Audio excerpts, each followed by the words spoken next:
요한복음 19장 14절부터 27절까지 말씀입니다.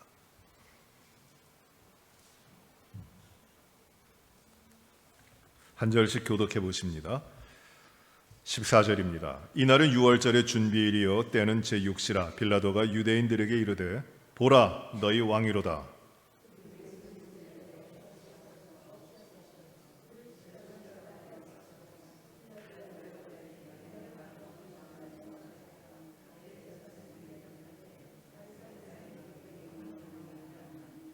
예수를 십자가에 못 박도록 그들에게 넘겨주니라.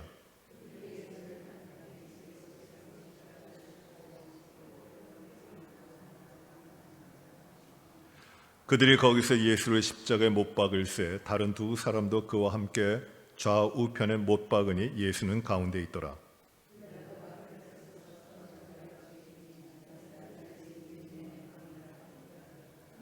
예수께서 못 박히신 곳이 성에서 가까운 고로 많은 유대인이 이 패를 읽는데 히브리와 로마와 헬라 말로 기록되었더라.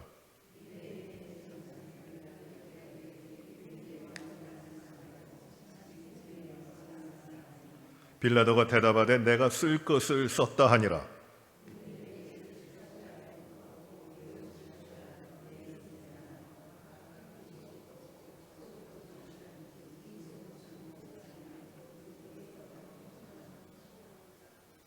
군인들이 서로 말하되 이것을 찢지 말고 누가 얻나 제비 뽑자 하니 이는 성경에 그들이 내 옷을 나누고 내 옷을 제비 뽑나이다 한 것을 응하게 하려 함이로라. 군인들은 이런 일을 하고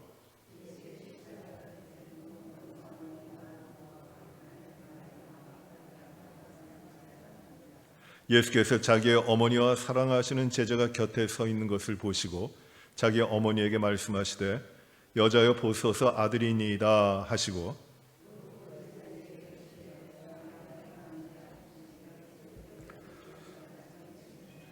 아멘. 이제 빌라도의 재판이 있고 예수님을 십자가형을 받도록 처형장으로 끌고 가는 그 기사입니다. 사실적으로 요한 사도는 이 예수님이 십자가에 달리시는 과정을 기록하고 있습니다. 우리가 마태, 마가, 누가 복음에 나오는 공간 복음에 나오는 기사를 같이 이렇게 함께 보면서 그 예수님이 이제 그 겟세마네 동산에서 기도하시다가 잡히시고 제사장에게 끌려가시고 다시 안나스에 끌려가셨다가 가야바에게 가시고 그리고 빌라도에게 갔다가 헤롯에게 넘겨졌다가 다시금 빌라도에게 오게 돼서 재판을 받고 이제 오전 9시쯤에 십자가를 지시고 골고다를 향하여 가시게 됩니다. 그리고 12시쯤에 십자가에 달리시고 못 박히시고 그리고 오후 3시쯤 우리 시간이에요. 오후 3시쯤 이제 그 혼이 떠나시는 운명하시는 그 모습을 우리가 말씀을 통해서 보게 됩니다. 시간적인 흐름은 이렇게 됩니다. 오늘 말씀을 보시면 14절부터 빌라도와 유대인들이 이제 논쟁을 합니다. 예수님을 어떻게 할 것인가요? 이 유대인들은 예수님을 죽이려고 하죠. 자기들이 죽이지 않고 자기들의 손에는 피를 묻히지 않고 예수님을 죽이려고 합니다. 처형하려고 하는 것이에요. 로마의 법에 따라. 그래서 모든 이 죽음에 대한 그 책임과 비난은 그 로마 사람들이 가지고 가도록 그렇게 하는 겁니다. 빌라도가 예수님을 재판합니다. 너희에게도 법이 있으니 너희 법대로 하라. 빌라도가 유대인들에게 그렇게 이야기하지만 유대인들은 우리에게는 죽일 권한이 없다고 대답합니다. 그러나 그것은 사실이 아니었어요. 거짓입니다. 그리고 유대인들은 빌라도가 예수님을 신문하고 예수님께 물어보고 빌라도가 가진 결론은 무엇이냐면 이 사람은 죄가 없다라는 것이에요. 죽을 만한 죄가 없다라는 것이에요. 그래서 이 유대인들이 요구하는 것을 듣고 이 예수님을 죄인으로서 처형하는 것이 아니라 죽음으로 처형하는 것이 아니라 매질을 해서 매를 때려서 내보낼 방면할 생각을 했지만 내가 너희의 왕 이 사람을 어떻게 하려 했을 때 십자가에 못 박으라고 소리를 칩니다. 그리고 유대인들이 하는 말이 무엇이에요? 우리에게는 왕이 있다고 합니까? 없다고 합니까? 가이사 외에 우리에게는 왕이 없다고 하죠. 이거 유대인들이 한 말이에요. 그런데 유대인들에게는 이 말이 굉장히 하나님을 모독하는 말입니다. 하나님을 따른다고 하는 유대인들은 하나님을 모독하는 말입니다. 하나님이 그들의 왕이세요. 그거는 구약 시대부터 내려오는 전통입니다. 오직 하나님만이 왕이세요. 유대인들은 예수님을 죽이기 위해서 그런 선동과 그런 거짓을 하고 빌라도를 억압하고, 빌라도는 예수님이 죄가 없는 것을 확인했음에도 불구하고 예수님을 십자가에 처형하도록 내어줍니다. 그래서 오전 9시경에 이제 그 빌라도의 관정에서 출발을 해서 골고다를 향하여 가시게 됩니다. 십자가를 지시고 가시게 됩니다. 그 길을 비아 돌라로사라고 해서 예수님이 가시는 고행의 길, 고통의 길, 이렇게 이야기합니다. 긴 길은 아닙니다. 한 정확하게는 모르겠지만 어림잡아서 한 800m 정도 되는 길이라고 저는 생각을 합니다. 이 가파르진 않지만 이렇게 언덕으로 올라가는 업힐이 되는 언덕입니다. 산이라고는 할 건 없고 언덕인데 그곳을 골고다라고 합니다. 골고다가 이름의 뜻이 무엇이죠? 해골의 곳이에요. 해골. 그리고 이 골고다라고도 불려지지만 그 당시의 사람들이 이곳을 칼바리아라고 불렀어요. 라틴어로 그곳을 칼바리아. 그래서 영어로 그 말이 전해져 와서 그곳을 갈보리, 칼바리, 우리말로는 갈보리라고 이렇게 말을 하는 겁니다. 그래서 골고다는 히브리 말이고 그리고 갈보리는 라틴 말이에요. 그래서 이 같은 곳입니다. 그런데 이곳을 왜 갈보리, 해골의 곳이라고 불렀을까? 도심에서 그 예루살렘 도성에서 성전이 있는 곳에서 그렇게 먼 곳이 아닙니다. 물론 성 밖으로, 예루살렘 성 밖으로 나가는 건데 그때 당시에는 성이 워낙 작았기 때문에 이 도성에서 그렇게 먼 거리가 아닙니다. 그런데 왜 여기에 골고다가 있었을까요? 해골의 곳이라는 곳이 있었을까요? 하필이면 그 언덕을 왜 골고다, 해골의 곳이라고 불렀을까요? 어떤 분은 이렇게 이야기합니다. 그 이유는 첫째로 유대인들의 전통에 따라 아담, 그들의 인류의 조상이 되는 아담이 죽어서 그 뼈가 묻혀져 있는 곳이 바로 여기다. 그래서 해골의 곳이다 부른다고 합니다. 그러나 신빙성은 없어요. 하나의 전승, 한 일부의 전승일 뿐입니다. 두 번째로는 그 골고다라고 하는 작은 언덕이 마치 해골과 같이 생겼다. 모양이 해골과 같은 형상이다 해가지고 골고다, 해골의 곳이라고 불렀다고도 생각을 합니다. 여러분, 그런데 성지순례 다녀오신 분들 그곳에 골고다 언덕에 올라가시면서 해골 같은 모양을 보셨습니까? 전혀 그렇지는 않은 것 같아요. 물론 오늘날에는 그 하도 상점들이 많고 그래가지고 그 형상을 제대로 보기가 힘들지만은 그 언덕의 모양이 해골이기 때문에, 해골같이 생겼기 때문에 해골의 곳, 골고다라고 부른 것 같지는 않습니다. 그럼 왜 골고다라고 불렀을까? 왜 해골의 곳이라고 불렀을까? 이유는 이거라고 생각이 됩니다. 그곳에서는 죄인들이 처형돼 죽어가던 자리이기 때문에 그래요. 그것이 골고다입니다. 수많은 죄인들이 그곳에서 죽었습니다. 죽임을 당했습니다. 그래서 그 자리는 죽음의 자리입니다. 처참한 자리예요. 골고다. 바로 그것이에요. 성한 사람도 죄인이 돼가지고 그곳 가서 죽습니다. 비참한 곳입니다. 죽음이 지배하는 곳입니다. 행복이 있을 수 없고 기쁨이 있을 수 없고 이 죽음의 세력만이 있는 곳입니다. 사람들이 그리로 간다고 하는 것은 완전히 실패하고 완전히 패배하는 것, 부패하고 패배하는 것밖에 되지 않는 곳, 그곳이 어디냐면 골고다예요. 죄인들이 처형을 당해 죽음을 당하는 자리이기 때문에. 그것이 골고다입니다. 예수님께서는 그 골고다에 이제 끌려가셨고 그 골고다에서 죽게 되십니다. 예수님과 함께 다른 두 죄수가 있었습니다. 한편 좌편과 우편에 있었고 다른 복음서에 보시면 예수님께서 십자가에 달리시면서 이 다른 두 죄인들과 나누신 대화가 나와 있습니다. 십자가에 죄인을 달 때, 죄인이 달려 죽어갈 때 그 죄인이 왜 죽는지에 대한 그 죄명, 죽음에 대한 이유를 붙이게 됩니다. 패를 달아서 붙이는데 그 패에다 죄명을 씁니다. 보통 로마 군병들이 그 죄에 대한 이름을 쓰는데 죄패를 기록하는데 오늘 말씀해 보시면 예수님의 죄패는 누가 기록하느냐 하면 빌라도가 직접 기록합니다. 빌라도 총독이 썼습니다. 그런데 그 죄명을 무엇이라고 썼냐 하면 나사렛 예수 유대인의 왕이라고 썼어요. 나사렛 예수 유대인의 왕. 빌라도는 재판을 하면서 이 예수님이 죄가 없는 걸 확신했어요. 알았습니다.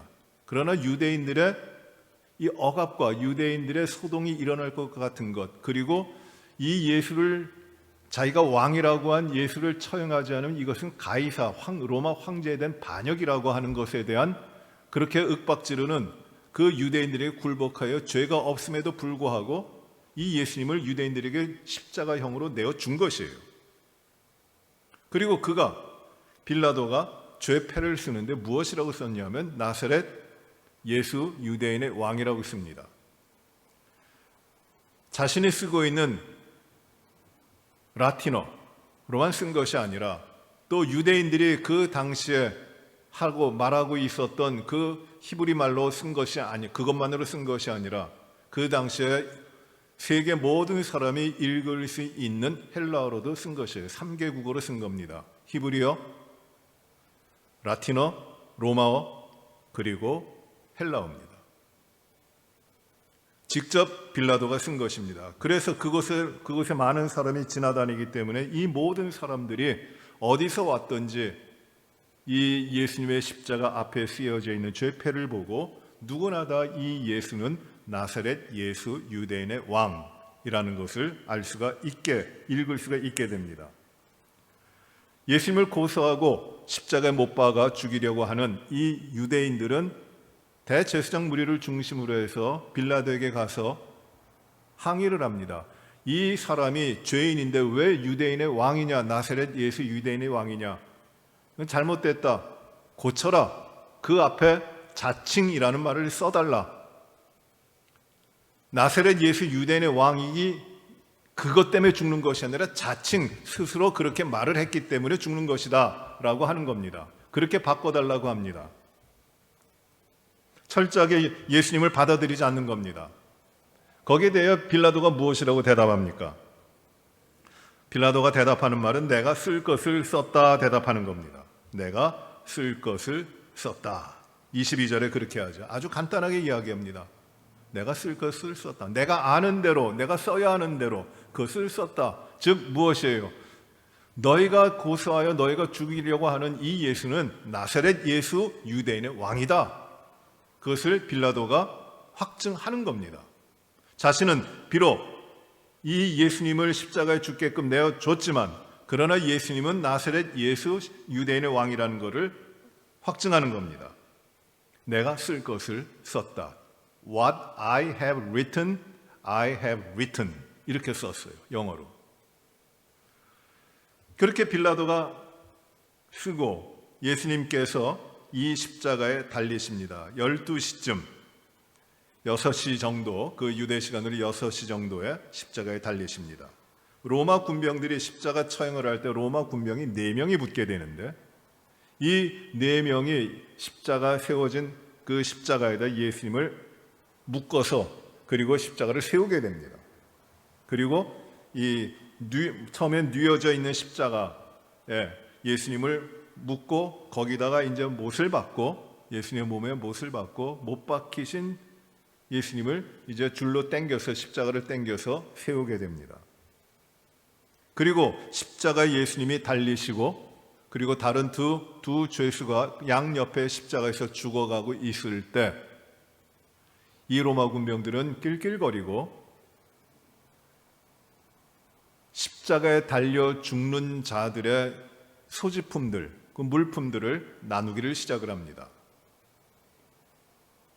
그 당시에 로마 군병들, 죄수를 십자가에 다는 로마 군병들이 죄수의 몸에 걸쳐져 있는 것들을 차지하는 특권이 있었다 그럽니다. 그래서 죄수의 것을 자신의 것으로 만들 수 있기 때문에 이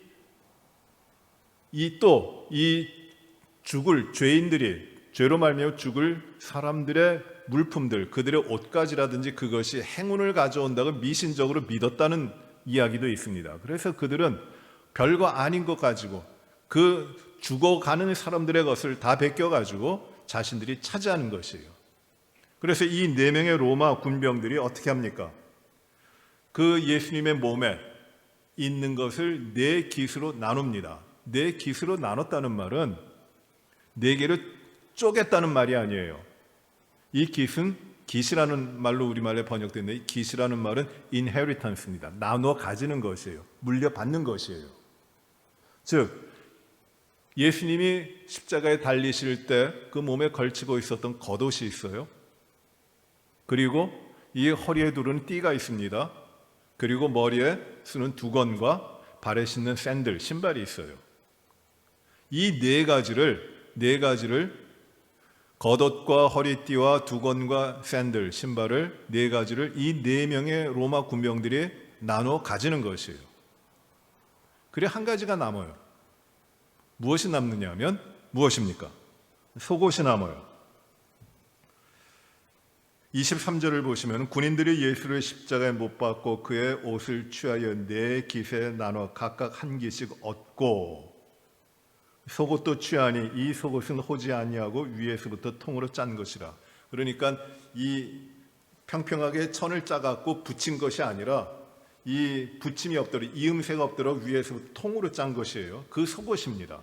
그 속옷을 입고 계셨는데 이제 이 4명의 로마 군병이 이것을 잘라서 나누어 가지지 않고 이것을 누가 가질지 제비뽑자에서 제비에 당첨된 사람이 이 속옷을 가지도록 하는 겁니다. 그 일을 해요. 왜 했을까요? 시편 22편 14절에 보시면은, 18절에 보시면은 이 말이 기록되어 있어요. 바로 오늘 성경에도 기록되어 있죠. 그들이 내 옷을 나누고 내 옷을 제비 뽑나이다 라고 하는 시편 22편에 나오는 메시아에 대한 예언이 응하게 하시는 것이에요. 그대로 이루어집니다. 예수님이 죽어가시는 그 밑에서 로마 군병들을 이렇게 자기들의 만족을 위해서, 자기들의 이득을 위해서 낄낄거리고 환호하면서 좋아하면서 그렇게 하고 있어요. 25절부터 보시면 예수님의 십자가 곁에는 다 떠났지만은 어머니 마리아와 그리고 이모와 글로바의 아내 마리아와 또 막달라 마리아 4명의 여인이 있고 그 곁에 요한이 제자 가운데 요한이 도망갔다가 떠났다가 다시금 돌아옵니다. 그 아래 있습니다. 예수님께서 그 어머니와 요한이 곁에 있는 것을 보시고 어머니께 말씀을 드립니다. 여자여 보소서 아들입니다. 예수님께서 십자가에 달리시면서 하신 7마디 말씀 가운데 하나입니다. 여자여 보소서 아들입니다. 여자여라는 말은 이게 그 권위를 가지고 어머니한테 어떻게 이렇게 말할 수 있느냐 이렇게 생각하시는 분도 있는데 이건 우리말 번역이고 이건 굉장히 어머니를 높이는 그 말입니다. 레이디 그렇게 번역을 합니다. 어머니 그런 존칭이에요. 제가 아들입니다. 아들이 여기 있습니다. 라고 말을 합니다. 그리고 제자 사도 요한에게는 이르러 보시고 내 어머니다 라고 말씀하십니다. 내 어머니다. 그래서 그 이후로 바로 이 요한은 마리아 어머니를 모시고 봉양하며 끝까지 삽니다. 그래서 요한 사도가 에베소에서 오랫동안 목회를 하게 되는데 예수님 어머니이신 마리아도 에베소에서 끝까지 계시게 됩니다. 그래서 에베소에 가시면 이제 그 사도 요한뿐만 아니라 예수님 어머니 마리아를 기리는 그 교회도 아직까지 있다고 합니다. 이번 가을에 성지순례 가면 찾아갈 곳입니다. 이런 과정으로 오늘 말씀이 되어지고 이제 예수님은 십자가에 달려 죽으시게 됩니다. 여러분, 오늘 예수님의 그 죄패, 나사렛 예수, 유대인의 왕, 그것을 깊게 생각해 보려고 합니다. 나사렛이 어디 있습니까? 나사렛은 북쪽 갈릴리 바다, 갈릴리 호수 근처에 있습니다. 갈릴리에서 먼 곳이 아닙니다. 그런데 지금은 이 나사렛이 굉장히 큰 도시지만은 예수 믿는 크리스찬들이 참 많은 도시예요. 아마 오늘날 이스라엘에 있는 사람들의 거주지 중에 크리스찬이 가장 많은 곳이 나사렛일 겁니다. 큰 도시가 됐는데 몇 년 전에 나사렛에 방문을 했을 때 들은 이야기인데 나사렛의 시장이 크리스찬이랍니다. 근데 그 예수님 당시에는 이 나사렛은 굉장히 천한 곳이었어요. 사람이 그렇게 살지 않는 버려진 땅입니다. 원래 이 북쪽 지역이 북쪽 스불론 땅, 이 지역이 버려진 땅인데 빛이 없는 그런 땅이라고 멸시가 되는 땅입니다. 그런데 나사렛이 그 곳에 있었던 아주 사람 살지 않는 그런 곳이에요. 사람이 기억이 되지 않을 뿐만 아니라 버림받은 사람들이 사는 곳이에요. 어떻게 보면 나병이 들어있어 질병을 앓고 있고 사회로부터 격리되어 있는 사람들, 천한 사람들, 그리고 죄인들, 사람들로부터 멸시를 받는 사람들이 살아가고 있는 자리가 바로 어디냐면 나사렛이라고 하는 곳입니다. 어떤 거 기대할 곳이 없는 곳이에요. 여러분, 요한복음 1장을 한번 보세요. 1장에 보시면은 45절, 1장 45절에 보시면은 이제 예수님을 만난 빌립이 나다나엘을 찾아갑니다.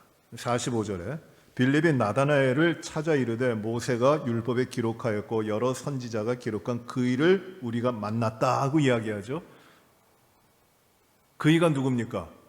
메시아예요.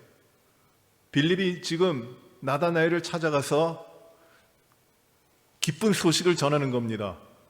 우리가 메시아를 만났다. 구약에 예언된 메시아를 만났다. 그 메시아가 누구냐 하면 요셉의 아들이니 나사렛 예수라 이야기해요. 나사렛 예수가 메시아다. 우리가 기다려오는 구원자다. 얼마나 기쁜 소식을 전합니까? 내가 메시아를 만났다. 그 메시아가 누구냐면 요셉의 아들 나사렛 예수다. 나사렛 사람 예수다라고 이야기해요. 그 말을 듣고 무화과 나무 아래에서 오실 메시아를 기대하고 기다리던 이 나다나엘이 무엇이라고 대답하냐면 46절에 이렇게 대답하죠. 나다나엘이 이르되 나사렛에서 무슨 선한 것이 나올 수 있느냐? 너 나사렛이 어떤 동네인 줄 알아? 어떤 지역인 줄 알아? 그 천한 곳, 그곳에서 어떻게 선한 것이 나올 수 있느냐? 나사렛은 절대 안 되는 곳이야.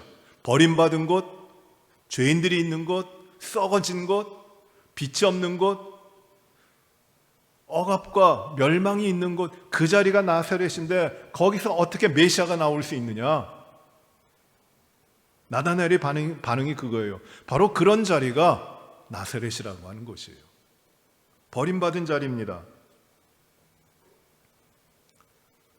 그런데 예수님은 나사렛 예수라는 것이에요. 여러분, 골고다를 한번 생각해 보세요. 골고다, 그 이름의 뜻이 죽음의 자리죠. 해골의 곳, 죽음이 있는 곳. 그곳에 가면 죽어야 되는 곳이에요. 예수님이 하나님의 아들이시고 구원자이시고 생명이신 분입니다. 나는 길이요 진리요 생명이라고 말씀하신 우리 예수님이세요. 그런데 예수님이 골고다에 가셨어요. 골고다에 가셨어요. 이게 될 일입니까? 천사를 동원해서 모든 악한 세력들을 억압하는 무리들을 다 물리치시고 왕이 통치하실 수 있는 권능을 가지신 분인데 그 분이 골고다에 가신 것이에요. 이게 되는 겁니까? 골고다에서 죽으셨어요. 죽음의 자리에, 처참한 자리에 죽으셨어요. 어떻게 이 구원자 메시아가 나사렛이라는 그 버림받은 동네에서 나올 수 있는가? 어떻게 메시아가 골고다에서 죽어? 여러분, 이건 맞는 얘기가 아니에요. 이거는 모순이라 그럴까요? 아니, 개념적으로 되어질 수 있는 것이 아니에요.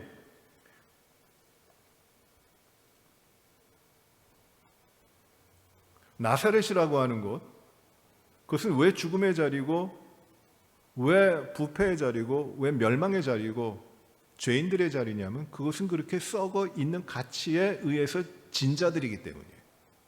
진 곳이기 때문이에요.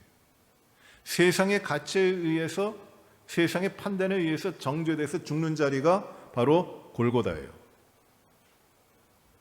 나사렛도 세상의 가치와 세상의 기준과 세상의 그 모든 것들로 판단할 때 버린 지역이고 모자라는 지역이고 그 죄인들, 연약한 자들이 거하는 그런 자리입니다. 그런데 그곳에 그 예수님이 태어나셨고 그곳에서 죽으시는, 그곳에서 사셨고 그리고 골고다에서 죽으시는 것이, 이게 말이 안 되는 거예요. 어떻게 왕의 메시아가 나사렛, 골고다 맞는 게 아니에요.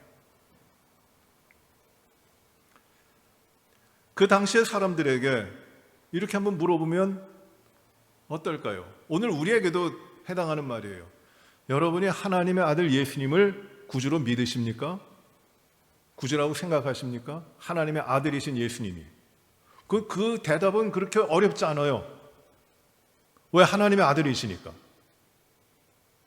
그런데 여러분, 똑같은 예수님을 물어보는데, 구원자를 물어보는데, 나사렛에서 자라신 나사렛 출신인 예수가 구원자임을 믿습니까? 물어보면 대답하시겠어요? 그 당시의 사람들이 여기에 대해서는 받아들일 수가 없는 거예요. 골고다에서 죄인의 모습으로 죽은 바로 이 예수가 구원자다? 이게 어떻게 되는 겁니까?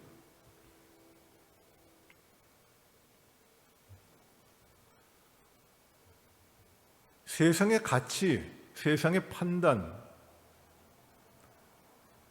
세상이 좋아하는 것, 세상이 붙들고 있는 것들, 그것에 의하여 예수님은 죄인이 되신 거예요. 그리고 이 세상의 가치에 의해서 예수님은 그 죽음의 자리인 해골, 죽음의 자리인 골고다에서 죽으시는 겁니다.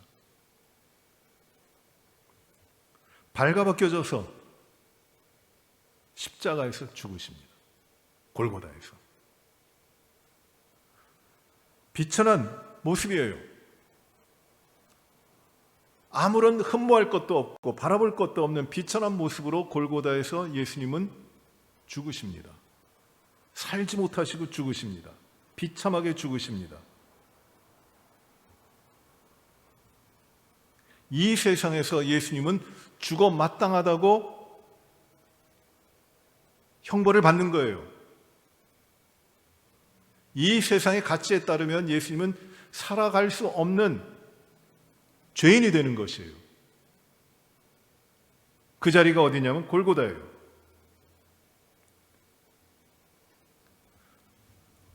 그 골고다 해골의 자리, 죽음의 자리, 이 세상을 어기고 이 세상의 가치를 거부하고 이 세상과 등을 돌리고 있으면은 죽어야 되는 그 골고다에서 이 세상과 맞서고 이 세상의 가치로 살지 아니하시고 이 세상의 가치를 넘어서는 그 예수님이 시기에 거기서 죽는 거예요. 이게 골고다입니다. 나사렛에서 왜 예수님이 나오시는가? 구원자가 왜 거기서 나오시는가? 나올 수 없는 곳이지만 예수님께서는 이 세상의 가치로 말미암아 나사렛이라고 비천한 곳이라고 정해져 있는 그 곳에서 그 모든 것들을 이겨내고 나오시는 것이에요. 이 세상의 가치에 의해서 죽으시고 그것을 이기시는 것이에요. 이게 나사렛 예수 유대인의 왕이십니다. 여러분, 십자가가 무엇이에요? 십자가는 우리가 잘 아는 대로 비참한 겁니다. 끔찍한 거예요. 사람이 죽는 자리예요. 이 십자가는 그 자체로는 우리 모든 사람들에게는 피해야 되는 것이고 도망가야 되는 것입니다. 이 세상의 가치를 보고 판단할 때 이 십자가는 이 세상의 가치를 따르지 않는 자들이 처벌을 받고 죽어야 되는 자리가 바로 십자가예요. 그렇지 않습니까? 그런데 이 십자가로 예수께서 십자가의 죄인의 모습으로 이 세상에서 죽으셨지만 그가 구원자다. 십자가에 죽으신, 이 세상으로부터 정죄받고 십자가에 죽으신, 이 세상의 가치를 따르지 않고 이 세상의 가치를 넘어서 죽으신 예수 그리스도가 구원자다. 이것이 바로 십자가 역설이고 우리가 십자가를 바라보는 것이에요. 그래서 나사렛이라는, 나사렛 예수라고 하는 말, 그리고 골고다, 그래서 예수님이 죽으신, 그리고 예수께서 십자가에 달리신 것, 이것은 어떻게 보면은 바로 믿음이 무엇이라고 하는 것, 믿는다고 하는 것이 무엇이라고 하는 것을 아주 극명하게 우리들에게 제시해 주고 계시는 것이에요. 믿음이란 것이 무엇이냐면 이 세상의 가치와 이 세상의 권력과 이 세상의 어떤 풍요롭고 이 세상에 좋아하는 것들, 그것에 대해서, 그것에 의하여 내가 정죄돼서 죄인이 되어 죽는 게 이게 믿음이에요. 그것들이, 세상의 것들이 나를 친구로 맞아주지 않고 나를 죄인으로 취급하고 정죄하는 거예요. 그래서 죽어요.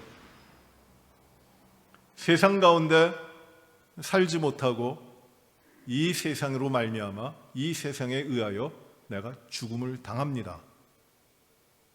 예수님이 십자가에서 죽으셨듯이, 골고다에서 죽으셨듯이.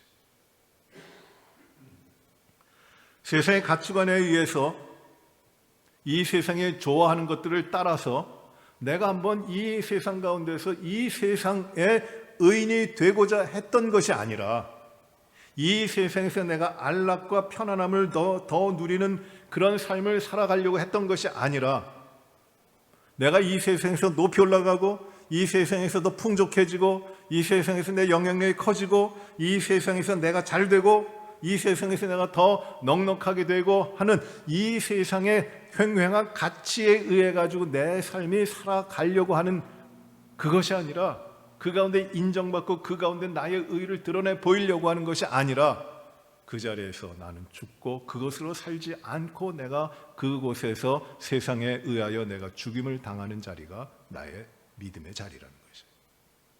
예수님처럼. 십자가가 바로 그겁니다.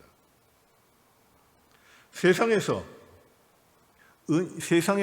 의인이 되려고 하는 것이 하나님 앞에서 죄인이 된다고 하는 것이에요. 여러분, 내가 왜 이 세상의 가치를 따라 살아가고 이 세상을 섬기며 살아가고 이 세상을 만족하며 기뻐하며 이 세상 가운데 편안함을 누리며 살아가려고 합니까? 그게 본능입니까? 사람이기 때문에 그렇습니까? 아니에요. 그것은 다 죄 때문에 그런 것이에요.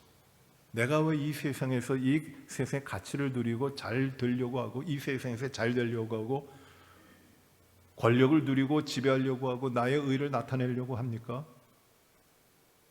내가 내 자신의 판단자가 되기 때문이에요. 내가 내 자신의 주인이기 때문이에요. 그게 죄예요. 하나님을 잊어버리는 것이에요. 하나님 없이 내가 살 수 있다는 것이에요. 하나님을 멀리 배척하는 것이, 이게 죄인입니다. 아마 하나님이 우리에게 심판하실 때 이렇게 물으실 거예요. 이 세상에서 잘 산 것이 의로움이라고 누가 너에게 가르쳤느냐? 이 세상에서 자기 자신을 위하여 모든 것을 누리며 이 세상에서 잘된 삶을 살려고 노력하고 애썼던 것이, 이 세상에서 내가 이루었던 이 세상의 의의가 누가 진정한 의로움이라고 너에게 가르쳤느냐?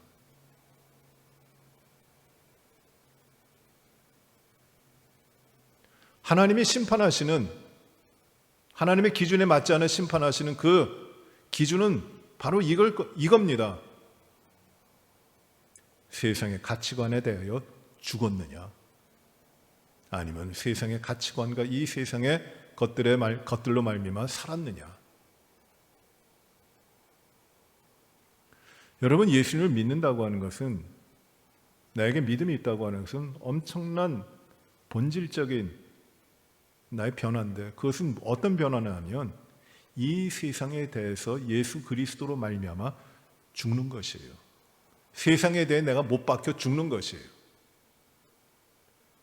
내가 이 세상에서 나의 세상의 좋은 것들을 위하여 살아가려고 했던 나의 삶이 끝나버리는 겁니다. 골고다에서 예수님이 죽으시는 것과 마찬가지로 이 세상 가운데 내가 죽는 거예요. 그리고 나의 안에 나로부터는 나오지 못하는 예수의 생명으로 이제는 이 세상을 이기며 살아가는 것, 그것이 바로 믿음이고, 그리고 이것이 믿는다고 하는 저와 여러분들의 정체성이 되는 것이에요.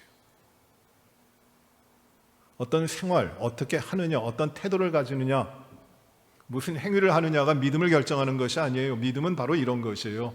내가 이 세상에 대하여 죽었고 그리스도와 함께 살았느냐. 나의 모든 가치와 나의 모든 본질은 진정으로 이 세상에 속해 있는 것이 아니라 이 세상에서 죽었고 예수 그리스도와 함께 새롭게 사느냐. 이걸 말하고 있는 겁니다. 나사렛 예수, 유대인의 왕.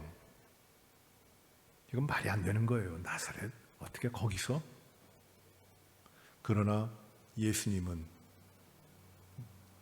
메시아, 구원자, 진정한 왕이십니다. 비천하게 보일지라도 죽음의 자리에서 발가벗겨져 모든 모욕을 당하시고 고통을 당하시고 피 한 방울까지 다 흘리시며 가장 처참한 죽음을 죽으신, 어느 누구도 돌아보지 않는 비참한 죽음을 부끄럽게 당하신 예수님이시지만, 그가 이 세상의 가치에 대하여 골고다에서 죽는 것이고, 그리고 생명으로 살아나시는 부활의 주님이 되신 것이에요. 그분이 우리의, 저와 여러분의 구원자신 겁니다. 여기에 믿음이 있는 것이에요. 그래서 믿음은 다른 것 따라가지 않아요. 오직 예수 그리스도, 십자가에서 죽으신 예수 그리스도를 믿는 겁니다. 여러분, 우리는 예수님께서 십자가에 달리신 그 사건을 봐요. 실제로 일어난 사건입니다. 그 의미가, 그러나 그 사건은 오늘도 우리에게 주고 있는 의미, 나의 모든 삶을 변화시키고 역사의 모든 걸 변화시키고 온 인류를 변화시키는 그 능력, 그 의미, 그것이 오늘 우리들에게 다가와야 돼요. 우리도 그렇게 깨달아져야 돼요.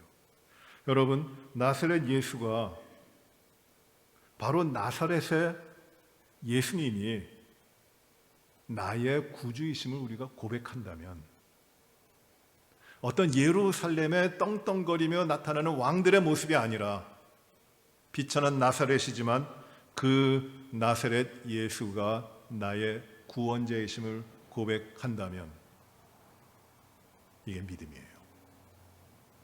잘됨을, 넉넉함을 가지는 것이 아니라 이 세상에서는 죄인이 돼서 이 세상의 가치에 대해서는 내가 무관하기 때문에 비참하게 내가 죽는다 할지라도 십자가에서 죽음으로 말미암아 나의 참된 생명의 삶이 그리스도와 함께 시작된다고 하는 것, 그리고 그 삶으로 살아가는 것, 이게 바로 우리의 믿음입니다. 여기서 출발하는 것이에요.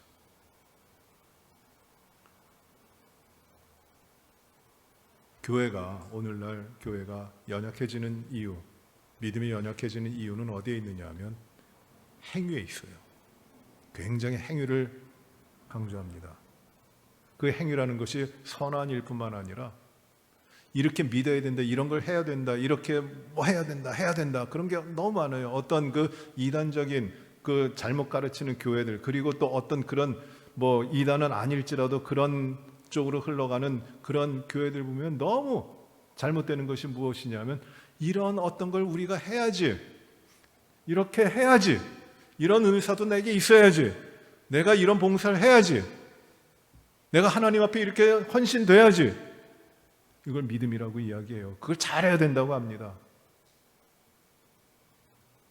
그런데 그거 전에 진정한 믿음은 무엇이 있느냐 하면 내가 예수님과 함께 십자가에서 죽었느냐는 것이에요. 내가 그리스도와 함께 십자가에 못 박혔나니 그런즉 이제는 내가 산 것이 아니요 오직 내 안에 그리스도께서 사신 것이다라는 것이에요. 내가 그리스도와 함께 십자가에 못 박혔느냐? 그래서 너 죽었니? 예수님과 함께 골고다에서 죽었느냐? 이 세상에서는 너는 죽었느냐? 그리고 예수와 함께 살아가느냐? 예수의 생명이 내 안에서 너의 진정한 생명으로 되어 있느냐? 이게 믿음인 것이에요. 아무리 일을 많이 해도 십자가에서 죽지 않으면 믿음 아니에요. 구원 없어요. 날마다 나는, 사도 바울이 이렇게 고백하잖아요. 나는 날마다 죽노라. 왜 죽어요? 십자가 앞에서 오직 이 세상 자랑하지 않고 오직 예수 그리스도의 십자가만이 나의 삶인 것을 또 깨닫고 또 깨닫고 나의 십자가 없이 이 세상에 흘러갔던 그 모든 것들을 다시금 죽여가는 거예요. 그게 오늘도 죽는 거예요.